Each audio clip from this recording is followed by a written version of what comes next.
कृष्णाय वासुदेवाय हरये परमात्मने प्रणतक्लेशनाशाय गोविन्दाय नमो नमः। सच्चिदानन्दरूपाय विश्वोत्पत्त्यादिहेतवे तापत्रय विनाशाय श्रीकृष्णाय वयं नमः। सभी कथा श्रोता बंधुओं को जय श्री कृष्ण, जय श्रीमन्नारायण। चलते हैं कथा प्रवाह में सुक्ताल, जहाँ श्री सुखदेव जी महाराज राजा परीक्षित जी को श्रीमद् भागवत महापुराण की कथा सुना रहे हैं। आइए चलते हैं आप और हम भी वहीं पर और कथा श्रवण करते हैं। पिछला प्रसंग यदि हम आपको बतावें तो अष्टम स्कंद और उसका 7वां अध्याय हो चुका था। महाराज सारे सब उपकरण साधन सब जुट गए थे और समुद्र मंथन आरंभ हो गया था। सबसे पहले उसमें महाराज जहर निकला था, विष भयंकर हलाहल, और देवताओं ने भगवान शंकर की प्रार्थना की थी और उन्होंने महाराज अपनी जो प्रिय जो सती रानी हैं, महारानी हैं, उनसे आज्ञा ले करके और विष को पान किया। किसके लिए? परहित के लिए, क्योंकि परहित के बराबर और कोई धर्म नहीं है। परहित सरी से धर्म नहीं भाई, पर पीड़ा सम नहीं अधमाई। परहित सरी से धर्म नहीं भाई, पर पीड़ा सम नहीं अधमाई। परहित के बराबर, परोपकार के बराबर कोई धर्म नहीं, और दूसरों को परेशान करने से उसके बराबर कोई पाप नहीं। पर पीड़ा से बढ़कर कोई पाप नहीं और परहित से बढ़कर के कोई धर्म नहीं। अष्टादश पुराणेषु व्यासस्य वचनद्वयम् परोपकार पुण्याय पापाय परपीड़नम्। 18 पुराणों में व्यास जी महाराज ने दो ही बात कही है कि पुण्य करना हो तो परोपकार करो, पाप करना हो तो दूसरों को परेशान करो। महाराज जी भगवान ने उस विष का पान किया और देवता प्रसन्न हुए और पुनः फिर समुद्र मंथन होने लगा। और हमारी जो आपसे जो विनम्र जो निवेदन है आप कर रहे हैं, क्योंकि इसमें जो मोबाइल में जो इनकी जो संख्या आती है सुनने वालों की, अब वो दिनों दिन बढ़ती जा रही है। आपसे यही हमारा तो निवेदन है कि आप इस कथा को सुने, औरों को भी सुनाएं। चलते हैं 8वें अध्याय में। इसमें अब महाराज समुद्र मंथन हो रहा है, देखते हैं क्या क्या निकलता है। जैसे हम एक ही दोहे में आपको बता देते हैं कि 14 रत्न निकले हैं। श्रीमणिरंभा बारुणी अमीय शंख गजराज, कल्पद्रुम सुरधेनु धनु विदुवेद्य विश्वाजे। देखो महाराज, श्री यानी लक्ष्मी, अब देखो हो रहा है मंथन, ये भी इसी में से निकलेगी। मणि, कौस्तुभ मणि जो भगवान के पास है, लक्ष्मी जी उनके पास, कौस्तुभ मणि निकली। रंभा नृत्यांगनाएं, देवांगनाएं निकली महाराज। वारुणी महाराज, इसमें से तो शराब, मदिरा, मद्य ये भी निकला। अमृत भी निकला, पांचजन्य शंख निकला। गजराज ऐरावत हाथी भी निकला। कल्पद्रुम यानी कल्प वृक्ष भी निकला। सुरधेनु महाराज, कामधेनु भी निकली है। धनु, सर्ग धनु भी इसमें से निकला है। विधु, चंद्रमा भी इसी में से निकला है। देखो आप, इसीलिए पूर्णिमा को शायद ज्वार भाटा अधिक आता है ना, क्योंकि समुद्र में से निकला तो समुद्र का बेटा हुआ। अब वो बेटा जी आकाश में हैं और पिताजी नीचे हैं, तो पिताजी बार बार उत्ताल तरंगों के द्वारा मानो अपने बेटे से मिलना चाहते हैं, ऐसा कवियों ने कहा है। वैद्य धन्वंतरी जी महाराज निकले हैं, विश्व भी निकला है, और बाज, बाज का मतलब बाजी, बाजी यानी घोड़ा। तो एक तो आ गया साहब, विष जो है निकला और भगवान शंकर ने उसका पान किया। सुखदेव जी महाराज कहते हैं कि पीते गरे वृषांकेण, वृषांकेण गरे पीते जब भगवान शंकर ने विष का पान कर लिया तब प्रीतास्ते अमरदानवाः, ते अमरदानवाः प्रीता। तो वे जो दैत्य और जो है देवता थे वे महाराज बहुत खुश हुए हैं। ममंतु तरसा सिंधुम, फिर बड़े उत्साह के साथ वो समुद्र का मंथन करने लगे। हविर्धानी ततो भवत, ततः हविधानी अभवत, उसकी में से समुद्र में से सबसे पहले महाराज कामधेनु निकली, जिसे ऋषियों ने ग्रहण कर लिया। महाराज वहाँ तो जो है समुद्र मंथन हो रहा है, ऋषि मुनि देवता दानव मानव राजा महाराजा जितने भी हैं सब की भीड़ लगी हुई है। जिसके काम की जो वस्तु है भाई ले लो। अब महाराज कामधेनु का देवता भी क्या करते और दानव भी क्या करते, कहा महाराज ने ऋषियों को दे दो। फिर के ततः उच्चैस्रवा नाम हयो भू चंद्र पांडुरः तस्मिन् बलि स्पृहां चक्रे नेन्द्र ईश्वर शिक्षया।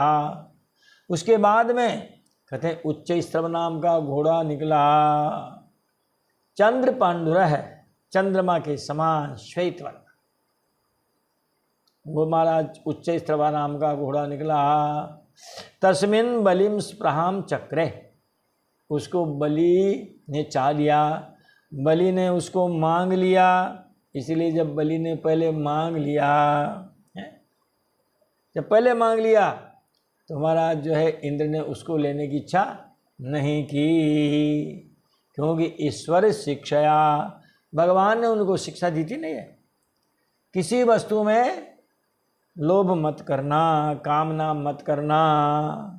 कामना हो भी जावे और यदि वो पूरी ना हो तो क्रोध तो करना ही नहीं, क्योंकि क्रोध से सारे काम बिगड़ते हैं, शांति से सारे काम बनते हैं। इसीलिए उस उच्चैस्रवा नाम के घोड़े को महाराज बलि ने मांग लिया। इंद्र ने कहा चलो ठीक है, तुमने मांग लिया तो ले लो तुम। भाई पहले साइड मांग ली उसने, जब पहले साइड मांग ली डिपर वगैरह दे दा के तो महाराज फिर अगले को तो साइड देनी है। ततः ऐरावतो नाम वारणेन्द्रो विनिर्गतः दंतैश्चतुर्भिः श्वेताद्रेः हरन् भगवतो महिम। इसके बाद ऐरावत हाथी निकला महाराज, चल रहा है मंथन। ऐरावत हाथी निकला जो कैसा था, चतुर्भी दंतैः, चार उसके बड़े विशाल दांत थे, श्वेत वर्ण के, जो उज्ज्वलता में मानो कैलाश पर्वत की शोभा को भी लज्जित करते थे। हरन् भगवतो महिम, भगवत इति शिवस्य, शिव भगवान जो है जिनकी जो पर्वत है, मही का मतलब भूमि, उनका जो आवास है कैलाश पर्वत, महाराज कैलाश पर्वत को भी वो जो है लज्जित करता था। महाराज अब बारी आ गई देवराज इंद्र की, तो देवराज इंद्र ने उसको ले लिया। कहते हैं ना सब्र के फल मीठे, संतोष के फल मीठे। भाई घोड़े से तो कीमत ज़्यादा ही होती हाथी की। आज की तारीख में अगर घोड़ा 1 लाख में बिकेगा तो महाराज हाथी 5 लाख में बिकेगा। उसने सब्र रखा तो देखो महाराज हाथी मिला। अब क्या निकली कि कौस्तुभाख्यम अभूत रत्नम, कौस्तुभ मणि निकली, कौस्तुभ नाम की मणि निकली महाराज। पद्मरागो महोदधेः, महोदधेः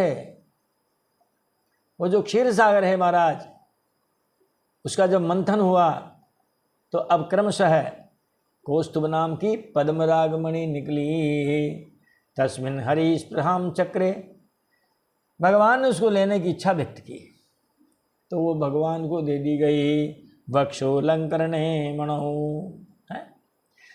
महाराज उस मणि को भगवान ने अपने हृदय पर धारण कर लिया। अजित भगवान ने उस मणि को अपने वक्षस्थल पर धारण कर लिया। अब कि ततो भवत् पारिजातः सुरलोक विभूषणम पूर्यत्यर्थिसो योर्थहि शश्वद्भुवि यथा भवान। फिर उसके बाद में जब मंथन हुआ तो महाराज कल्प वृक्ष निकला। और उसको स्वर्गलोक की महिमा बढ़ाने के लिए स्वर्गलोक में भेज दिया। वो ऐसा था, यो अर्थई अर्थिनः पूरयति, जो क्या करता था महाराज, याचकों की इच्छाएं, उनकी इच्छित वस्तु दे करके और महाराज हमेशा उनकी कामना की पूर्ति करता है। ऐसा जो कल्पवृक्ष है वह स्वर्गलोक की शोभा बढ़ाने लगा। सुखदेव जी महाराज याद दिलाते हैं परीक्षित जी को कि जैसे पृथ्वी पर आप सबकी इच्छाएं पूर्ण करते हो, उसी प्रकार वह कल्पवृक्ष भी स्वर्ग में सभी की कामनाएं और इच्छित वस्तु प्रदान करके पूरी करता है। अब क्या है महाराज, ततश्चाप्सरो जाता निष्कंठ्य सुवाससः रमण्यः स्वर्गिनां बल्गु गतिलीलावलोकनैः। महाराज इसके बाद फिर अप्सराएं प्रकट हुई। वे अपनी मनोहर चाल और विलास भरी चितवन से देवताओं को सुख पहुंचाने वाली हुई। वे सब देवताओं की नृत्यांगना बनी। वे अप्सराएं महाराज वे सुंदर वस्त्रों से सुसज्जित एवं गले में सुसज्जित हार पहने हुई थी। निष्कंठ्य है, गले में हार पहने हुए, सुवासस है, सुंदर सुंदर वस्त्राभूषण धारण करने वाली थी। ऐसी रमणियाँ वो जो नृत्यांगनाएं थी वह महाराज जो है देवताओं को दे दी गई और वह देवता उनसे स्वर्ग का आनंद लेते हैं नाच गान में। अब ततश्चाविर्भूत साक्षात श्रीरमा भगवत्परा रंजयंती दिशः कांत्या विद्युत सौदामनी यथा। इसके बाद शोभा की मूर्ति कहते हैं महाराज स्वयं भगवती लक्ष्मी देवी प्रकट हुई। ततः साक्षात श्री रमा आविर्भूत, जो क्या है, जो भगवत्परा है। भगवत्परा का मतलब है, कहते हैं श्रीहरि की नित्य शक्ति है, भगवान की नित्य शक्ति जो श्री लक्ष्मी देवी हैं महाराज, वो मंथन के माध्यम से समुद्र से प्रकट हुई। जो कांत्या दिशः रंजयंती, अपनी कांति से है, अरे बिजली के समान जो चमकीली छटा है उससे महाराज दिशाएं उससे जगमगा उठी। कैसे कि विद्युत सौदामनी यथा, सौदामनी ये बिजली का नाम है और विद्युत भी बिजली का नाम है। तो कहते हैं वो बिजली जो अधिक चमकती है, जो महाराज जहाँ पर्वत भी सफ़ेद हो और सफ़ेद पर्वत पर सफ़ेद ही बिजली यदि चमकती हो तो वो ज़्यादा प्रकाशमान होती है। तो महाराज जो है वो अत्यधिक चमकने वाली जो बिजली है उस बिजली की छटा के समान थी, उससे सारी दिशाएं जगमगा उठी। अरे महाराज सबके कान नाक आँख सब खुल गए। ऐसी जब वो दिव्य है, जब लक्ष्मी जी जब प्रकट हुई तो महाराज लक्ष्मी जी को देख करके सब आश्चर्यचकित हो गए। बोलिए लक्ष्मी मैया की जय। महाराज भला कौन नहीं चाहता लक्ष्मी को? है कोई ऐसा जो लक्ष्मी को नहीं चाहते हैं? हालांकि उनके चाहने से लक्ष्मी उनको मिलती नहीं है। ऐसा नहीं है कि मांगने से लक्ष्मी सबको मिल ही जाए। हाँ, ये ज़रूर है कि लक्ष्मी जहाँ जाना चाहे वो बेरोक टोक जा सकती है। अरे महाराज दीपावली के दिन सब अपने अपने जो है घरों में पूजा करते हैं और कोई जो है उनके वो खोल देता हमने डबल लॉक इनके सबके, और पैसा कौड़ी आभूषण सब रख देते हैं, पूरी रात रखते हैं। आप हमारे यहाँ पधारो, आप यहाँ पधारो, लेकिन सबके यहाँ तो जाती नहीं है। अगर इसे पूजने से ही लक्ष्मी मिल जाती तो महाराज फिर काम धाम की जरूरत ही क्या थी। लभेत वा प्रार्थयिता न वा स्त्रियं स्त्रिया लभेत कथमीप्सितो भवेत्। अभिज्ञान शाकुंतलम में ये पंक्तियाँ लिखी हुई है।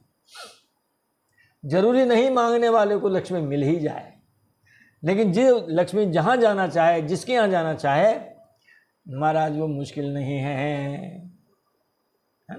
आओ देवी जी, आओ देवी जी, स्वागत आपका।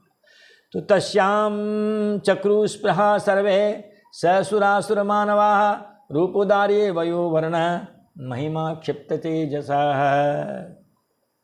तस्याम सर्वे स्पृहाम चक्रु, कहते हैं महाराज, और सारे के सारे उनकी ओर आकर्षित हो गए।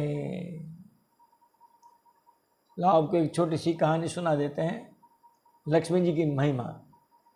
महाराज एक बार लक्ष्मी जी विष्णु भगवान में ये शर्त हो गई कि महाराज हम बड़े कि हम बड़े हैं।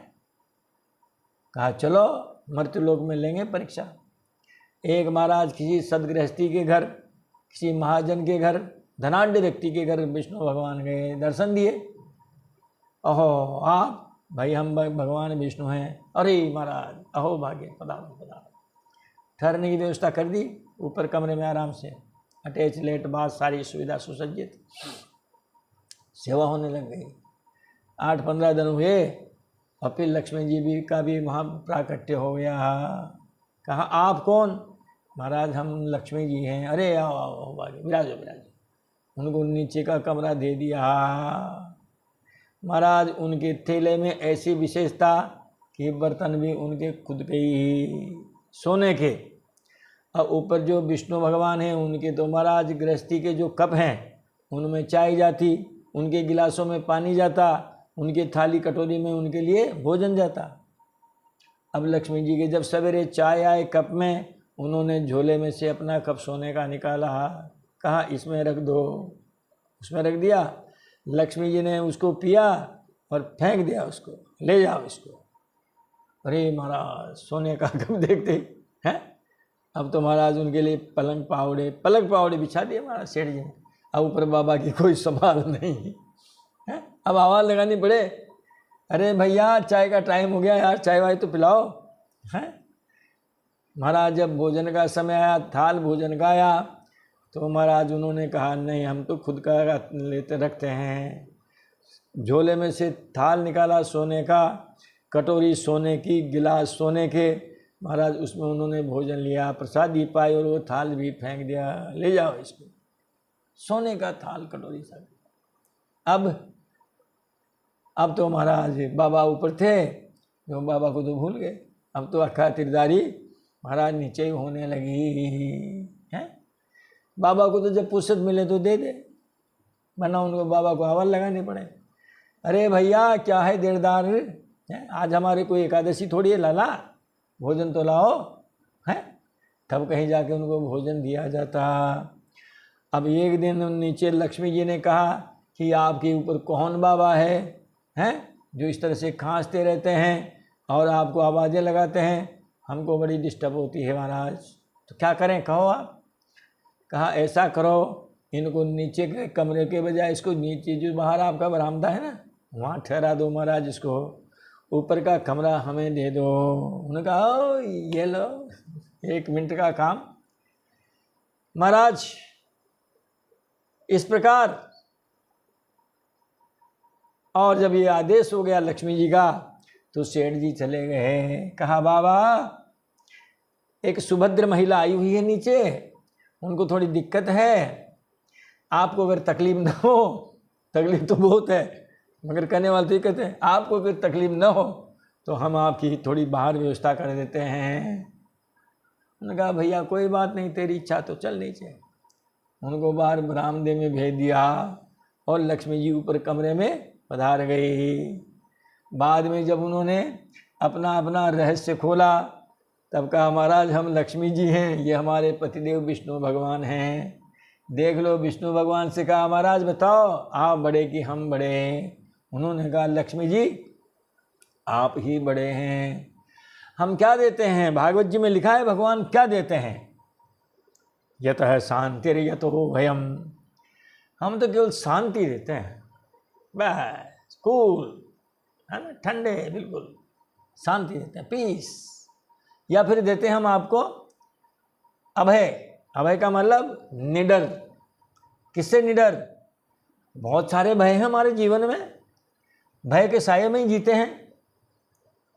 रात को सोते हैं तो भी यही भय बना रहता है, रात को कोई चोर ना घुस जाए घर में, कई कई भय रहते हैं, लेकिन सबसे बड़ा भय मृत्यु का है। कहा हम जिस पर कृपा करते हैं वो मृत्यु से निर्भीक हो जाता है। जब हम अर्जुन को कहते हैं कि बेटा जातस्य ही ध्रुव मृत्युर ध्रुवम जन्म मृतस्य च तस्माद परिहार्यर्थे न तुम सोचितुमर्हसि। बेटा जो आया है जो जाएगा वो आएगा, इसीलिए जन्म मृत्यु के बारे में तुम शोक मत करो। तब आदमी निर्भीक हो जाता है, वो रोता रोता आता है और हंसता हंसता जाता है। लक्ष्मी जी जब विष्णु भगवान के साथ आती तो महाराज गरुड़ पर बैठ करके आती है, आदमी को बुद्धिमान बना देती है, चतुर बना देती है। गरुड़े महा ज्ञानी गुण राशि हरि सेवक अति निकट निवासी। गरुड़े महा ज्ञानी गुण राशि हरि सेवक अति निकट निवासी। गरुड़ महाज्ञानी गुण राशि भगवान के समीप रहते हैं, इसीलिए महाराज उनमें इस प्रकार की चंचलता उच्छृंखलता नहीं है। लेकिन महाराज हंस की तो बात है, वो तो निरक्षीर विवेकी हैं, मतलब गुण दोष को परखने वाली जो बुद्धि है वो उनके पास है, और संगत की रंगत होती ही है। जिस मनुष्य के पास लक्ष्मी विष्णु भगवान के साथ गरुड़ पर बैठ कर जाती है वह महाराज निरक्षीर विवेकी बनता है। और अकेली जाती है महाराज तो फिर वो उल्लू पर बैठ करके जाती है, और जहाँ जाती है उसको भी उल्लू बनाती है। कई जो है काम उनसे उटपटांग करवा लेती है। इसीलिए आप यदि घर में यदि आप लक्ष्मी जी को बुलाते हो तो महाराज विष्णु जी के साथ बुलाइए। अरे किसी अकेली महिला को बुलाना, अंकल जी आप तो यहीं रहो, आंटी जी को भेज देना, ये बात अच्छी नहीं है। आप अंकल जी को बुलाइए, साथ में आंटी जी को बुलाइए, और चाय नाश्ता आप जो भी कराना चाहें, अल्पाहार दीर्घाहार जो भी करावें साथ करावें। चलते हैं कथा में। तो कहा स सुसासुर मानवा, देवता दानव मानव महाराज सब जो है उनकी ओर आकर्षित हो गए, क्योंकि उनकी महिमा ऐसी थी। उन्होंने सबके मन को अपनी ओर आकर्षित कर लिया था। किसके द्वारा? रूप। क्या रूप था महाराज? सौंदर्य, औदार्य, यौवन, रूप रंग और महिमा, इन सब से महाराज आक्षिप्त चेतसा सबका मन अपनी ओर हर लिया। सभी लक्ष्मी जी को चाहने लगे। अब सब तो चाहने लगे, लेकिन लक्ष्मी जी भी चाहती कि नहीं चाहती भी तो देखें। ततः कृत स्वस्त्ययनोत्पलस्त्रजं नदद्विरेफां परिगृह्य पाणिना चचालवक्त्रं सुकपोलकुण्डलं सब्रीडहासं दधितिं सुशोभनम। महाराज वो अपने पति का वर्ण करने के लिए सबसे पहले उसने ब्राह्मणों से स्वस्ति वाचन कराया। स्वस्ति न इंद्रो वृद्धश्रवाः स्वस्ति नः पूषा विश्ववेदाः। इस प्रकार ब्राह्मणों से जो है महाराज उन्होंने पहले स्वस्ति वाचन कराया। फिर कमलों की माला हाथ में ली, ऐसी कमलों की माला हाथ में ली जिसमें भौरे गुंजार कर रहे हैं। नदद द्विरेफाम, द्विरेफ का मतलब होता है भौरा। भौरे जिस माला में लिपटे हुए हैं महाराज, ऐसी उस माला को उन्होंने हाथ में लिया, और सुंदर सुंदर जो उनके जो कान हैं, कपोल हैं, उनमें महाराज कुंडल विराजमान हैं। हंसती हुई सी और बड़ी सुंदरता को धारण करती हुई महाराज वो अपने वर को ढूंढने के लिए चली। किसी भी ऐसे जो है सर्वगुण संपन्न पुरुष के गले में माला डालने चली, किंतु उन्हें अपने योग्य कोई वर नहीं मिला। बताओ, वहाँ तो संत महात्मा बाबा जी सब थे महाराज। हाँ, उन्हें बढ़िया जटा को सुलझा करके, किसी ने जुट्टा बांध लिया होगा, किसी ने फैला ली होगी गले में, महाराज ढाडी में डाबर भंगराज का तेल लगाया होगा, खंगी होंगी की होगी, है ना। कोई जटी होगा, कोई मुंडी होगा, कोई सिखी होगा, सब इकट्ठे थे वहाँ तो महाराज। तो लक्ष्मी जी ने कहा भाई ऐसा करो, सब अपनी अपनी लाइन बनाकर खड़े हो जाओ। ये महाराज स्वयंवर है, इच्छा स्वयंवर है। जिस मतलब लक्ष्मी जी की जिस व्यक्ति के प्रति इच्छा होगी महाराज वो उनके गले में वरमाला डाल देगी। अब वो महाराज ढूंढने लगी, मगर बताओ आप, लक्ष्मी जी को न देवता जचे, न दानव जचे, न मानव जचे, सब में कमियां निकाल दी। कहा नूनम तपोयशनमनु निर्जयो ज्ञानम क्वचित्ता चन संगवर्जितम, ज्ञानम क्वचित्ता चन संगवर्जितम, कश्चन महास्तशन काम निर्जयः स ईश्वर किम परतो विपाश्रयः।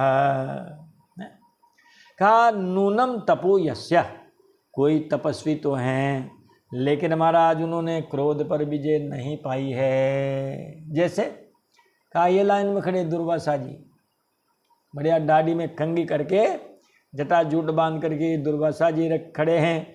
महाराज ये जो है तपस्वी तो हैं मगर नाक पे गुस्सा रहता है महाराज, थोड़ी भी कोई गड़बड़ हुई और लिया पानी उसमें से अपने कमंडल में से और जा तू जल के राख हो जाए। ये ला महाराज,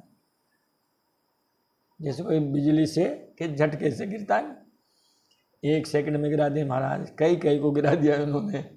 लक्ष्मी जी दुर्वासा जी से डर गई, उनके गले में माला नहीं डाली। कहा ठीक है तपस्वी हैं लेकिन क्रोध बहुत है। चलो साहब आगे देखो कि महाराज ज्ञानम क्वचित चन संग वर्जितम, किन्हीं में ज्ञान तो है मगर पूरे अनासक्त नहीं हैं। जैसे महाराज गुरु और शुक्राचार्य जी ये दोनों अपने अपने चेलों को लड़ाने भिड़ाने में ही लगे रहते हैं। गुरु जी देवताओं को कहते हैं बेटों करो पहलवानी, लगाओ दंड बैठक, तैयार हो जाओ जो है अस्त्र शस्त्र कर। शुक्राचार्य जी कहते हैं बेटों लगाओ आप सरसों के तेल का करो मालिश, दंड बैठक लगाओ और हो जाओ तैयार। ज्ञानी तो हैं, अरे गुरु हैं, एक देवताओं के हैं एक दैत्यों के हैं, गुरु हैं लेकिन अनासक्त नहीं है, चेलों में उनकी ममता फंसी हुई है। और कश्चिन महांता शनकाम निर्जया, कोई बड़े महान तो हैं परंतु वे काम को नहीं जीत सके। जैसे ब्रह्मा आदि, महाराज मोहिनी रूप धारण किया था भगवान ने, ये भागे भागे फिरे थे कई किलोमीटर तक। महान है लेकिन ये काम विजयी नहीं है। और कोई बहुत ऐश्वर्यशाली हैं परंतु हमेशा दूसरों के आश्रय में रहते हैं। जब भी इनको कोई डांटता फटकारता है महाराज, डराता है तो महाराज ये डर करके भाग जाते हैं और या तो ब्रह्मा जी के पास जाते हैं या फिर भगवान विष्णु के पास जाते हैं। सही ईश्वर है, ऐश्वर्यशाली हैं लेकिन किम, ऐसे लोगों से भी क्या मतलब जो परत हो विपाश्रय है, जो बार बार ही दूसरों की सहायता लेते फिरते हैं। जैसे इंद्रादि, जो इंद्रादि देवता हैं अपने बलबूते पर कभी नहीं लड़े हैं। भगवान ने हमेशा महाराज इनकी रक्षा की है कि धर्म क्वचित तनभूत सौरिदम।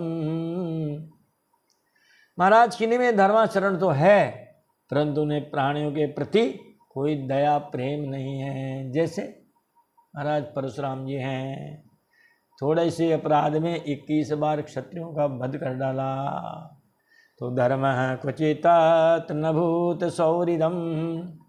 फिर कि त्याग है क्वचित तन मुक्ति कारणम, किन्हीं में त्याग तो हैं परंतु वे मुक्ति से बहुत दूर हैं। जैसे राजा शिवी, वीर्यम नपुंसोस्त्यज वेग निष्कृतम, किन्हीं में वीरता तो है परंतु वे मृत्युंजय नहीं हैं। जैसे कार्तवीर्य आदि सहस्त्रार्जुन, परशुराम जी ने महाराज भुजाओं को ऐसे काट डाला जैसे कुल्हाड़ी से वृक्ष की शाखाओं को काट डालते हैं। तो कहा महाराज वीर तो हैं परंतु ये मृत्युंजय नहीं हैं और नहीं द्वितीय गुण संग वर्जित है।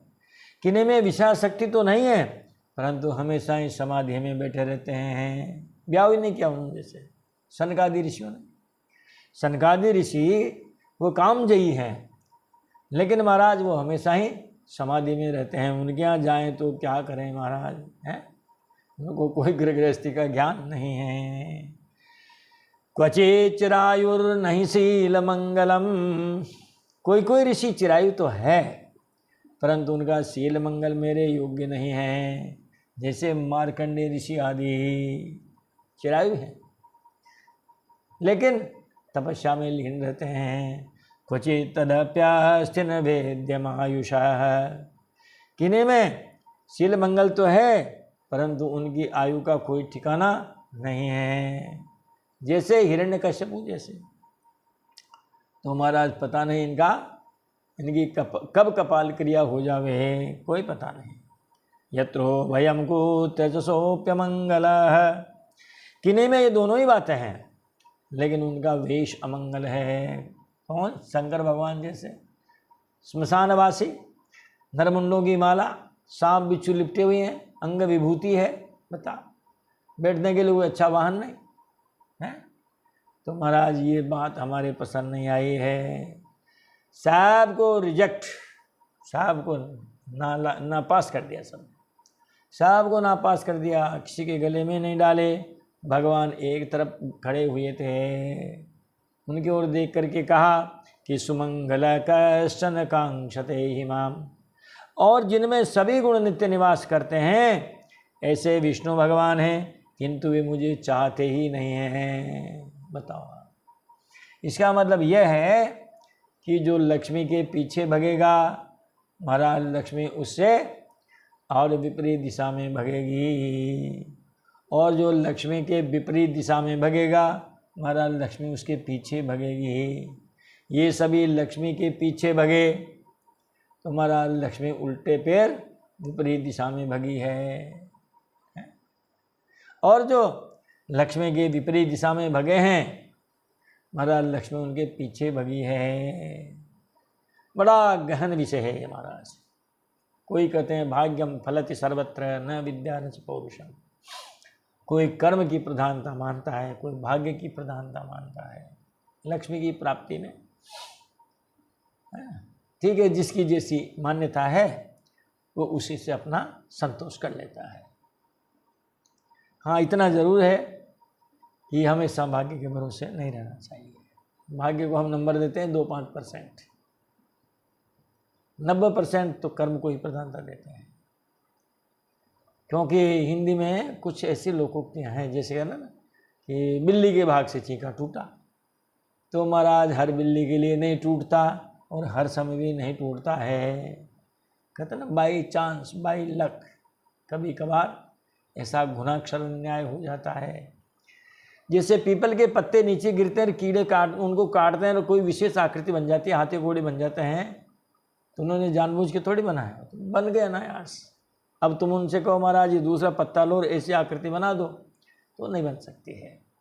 फिर भी आपकी मान्यता है, वो स्वतंत्र है, उसमें हमारा कोई हस्तक्षेप नहीं है। लेकिन यहाँ तो ये लिखा साहब कि उन्होंने सब में दोष देख लिए, गुण दोष गुण दोष गुण दोष गुण दोष सब देखे, भगवान विष्णु में उनको कोई दोष दिखाई नहीं दिए।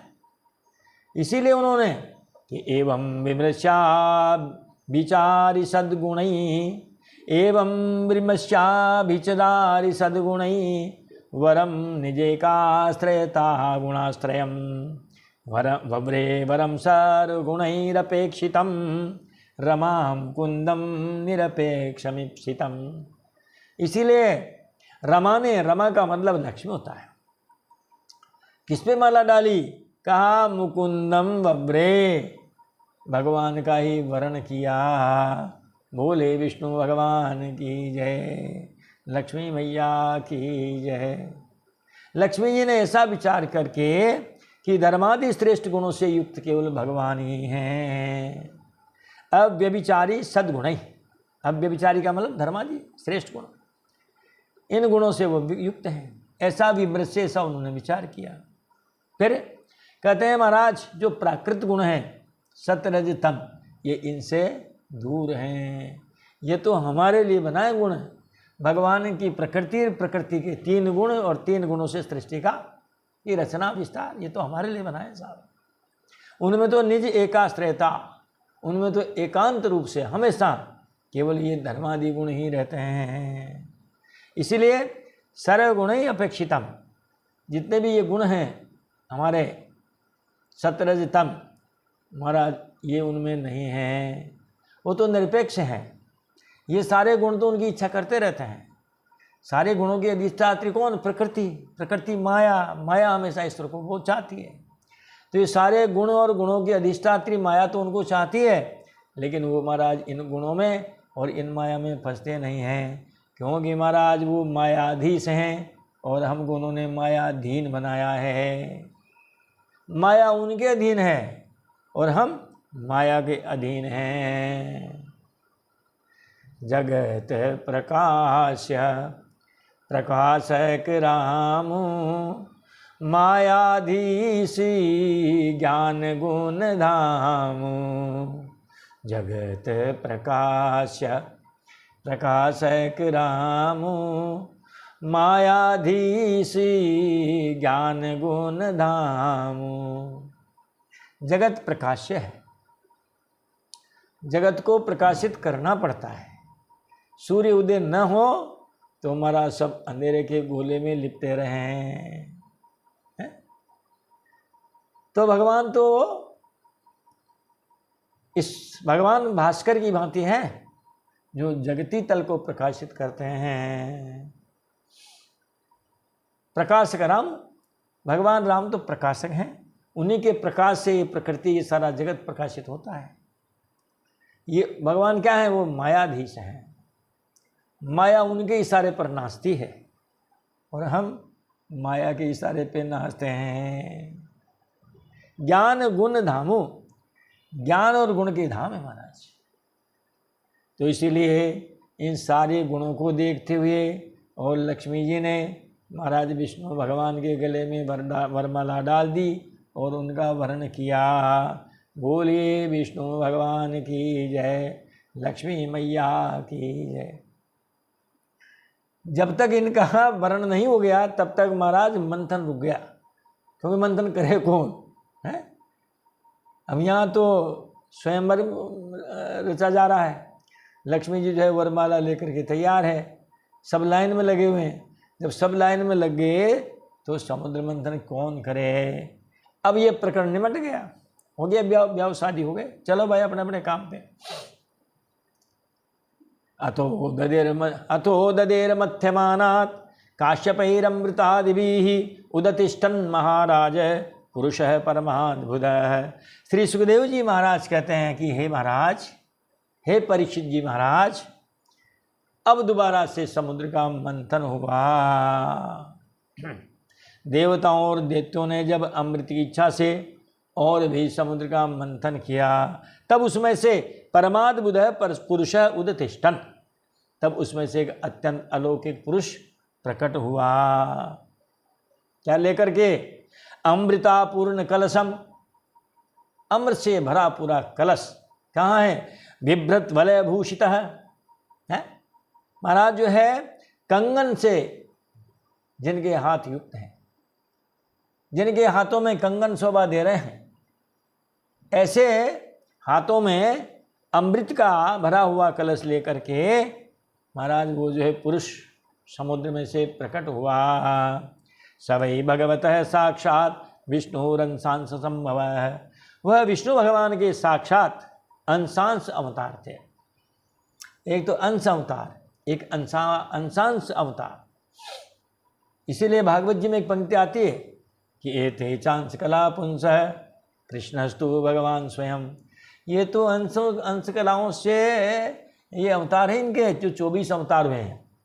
कोई 2 कला, कोई 4 कला, कोई 6 कला, कोई 8 कला, कोई 12 कला, लेकिन 16 कला पूर्ण तो भगवान श्री कृष्ण ही हैं। बोलिए कृष्णचंद्र भगवान की जय। तो वो जो पुरुष सोने के कंकण धारण करने वाले जो प्रकट हुए, अमृत से भरा हुआ कलश उनके हाथों में था, वह भगवान विष्णु के अंशांशावतार थे। नाम बताया अगले श्लोक में। धन्वन्तरीति ख्यातः आयुर्वेद दिग्गज भाग तमालोक्यासुरा सर्वे कलशम चामृतामृतम।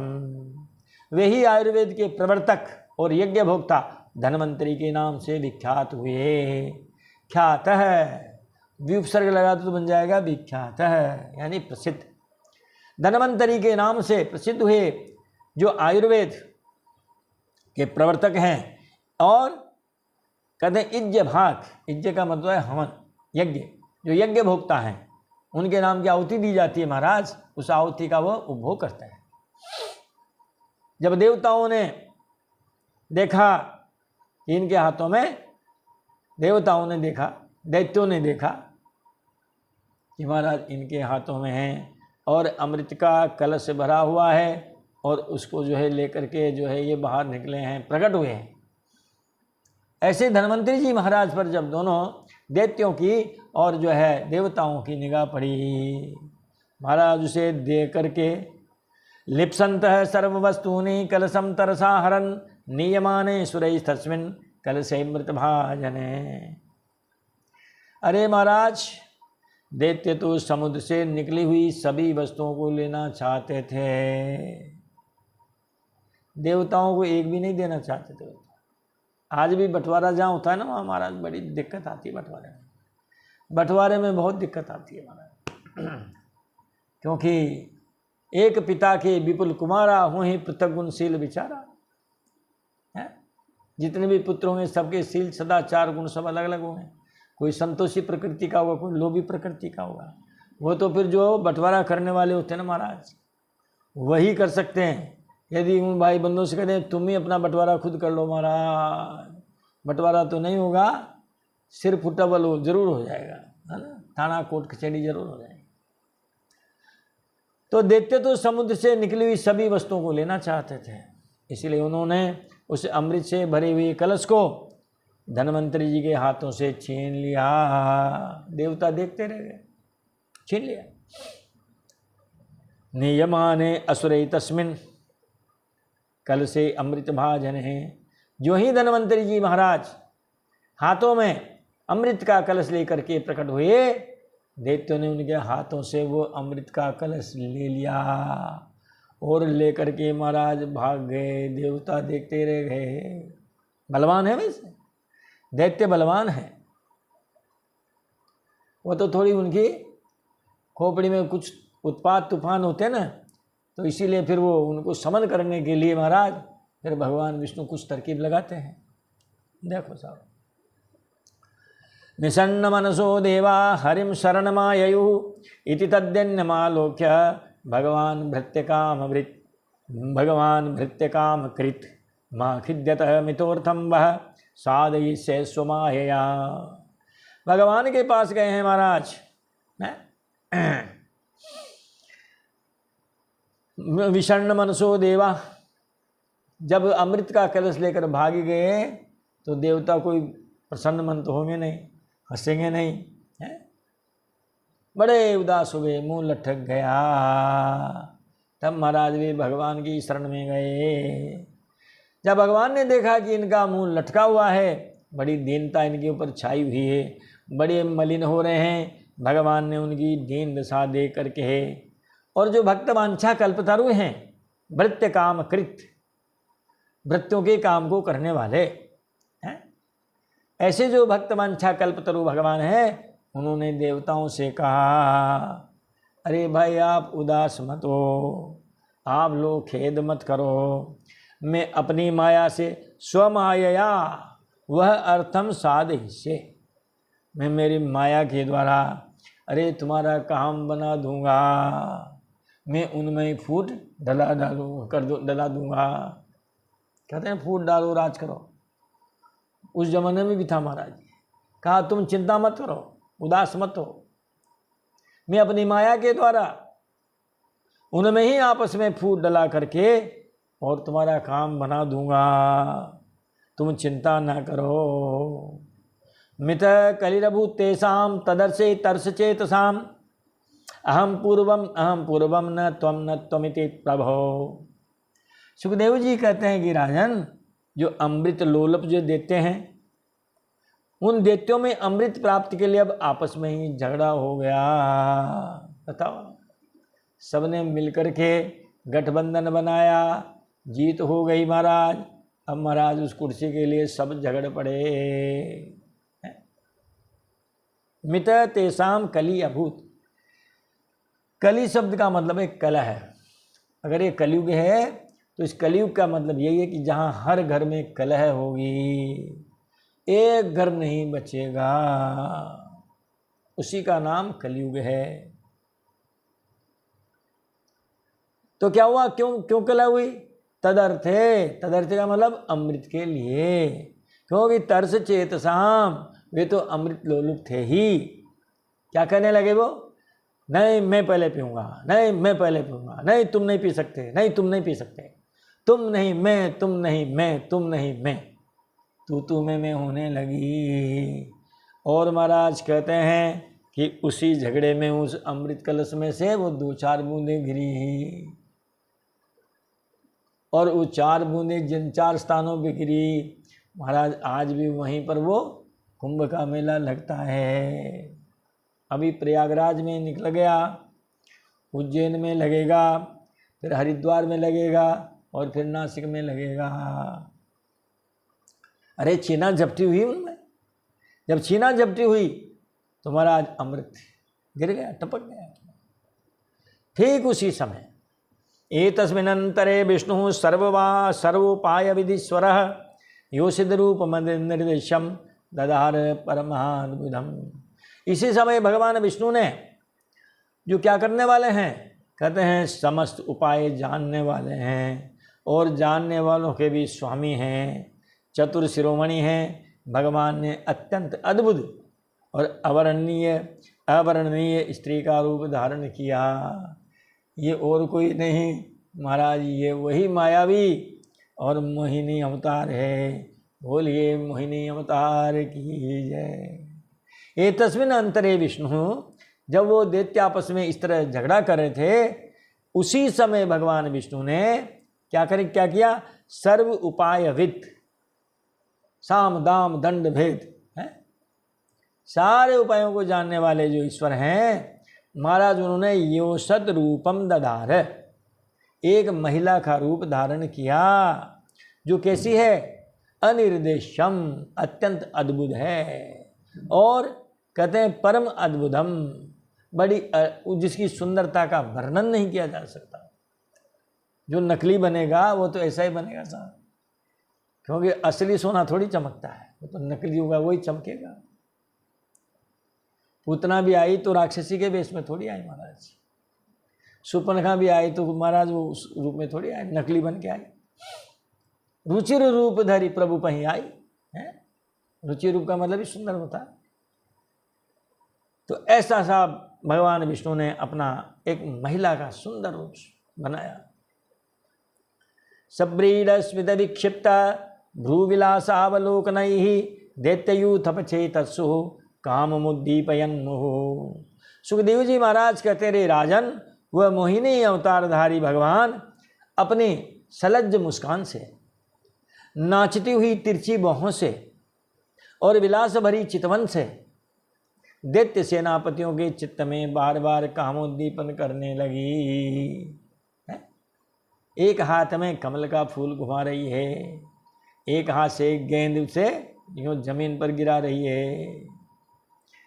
ऐसी जब उस महिला को देखा महाराज, अरे देव जो दैत्य सेनापति थे महाराज, वो तो पागल हो गए।